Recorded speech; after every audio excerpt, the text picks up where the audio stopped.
Magandang umaga Pilipinas, alamin natin ang magiging lagay at taya na panahon ngayong araw ng Miyerkules, 20 May 2026.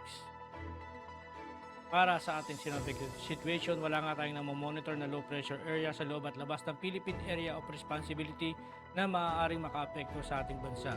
Ngunit patuloy na nakakaapekto ang easterly sumainit na hangin na nanggagaling sa dagat Pasipiko ang siyang nakakaapekto sa Southern Luzon at Visayas.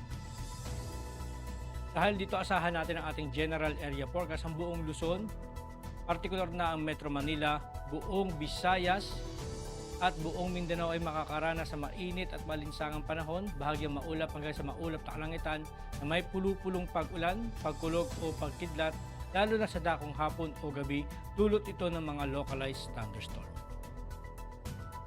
Para sa impact ng flight operation, asahan natin dulot nga ito ng easterly, asahan natin ng Southern Luzon at Visayas. Ang main hazard ng mararanasan nito ay warm and humid air from the Pacific enhancing convective activity. Ang impact naman nito ay localized thunderstorm and light turbulence may briefly affect operations especially inland in the afternoon sa rotary. Sa fixed wing naman asahan natin ang generally fair with possible isolated Charlie Bravos causing short-term delays or turbulence.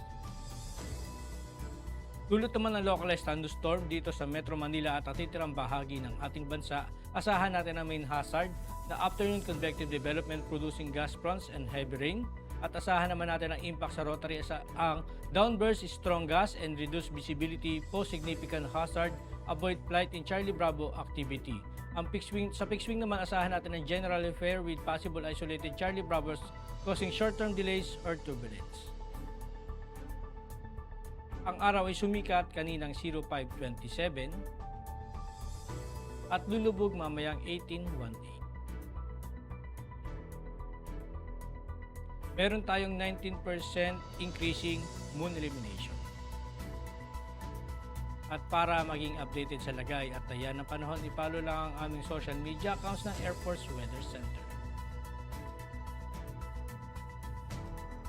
At yan lang po lagay ng ating panahon ngayong umaga at sa ngalan po ng aming commanding officer na si Colonel Alvin Jan Cugador, PAP GSC.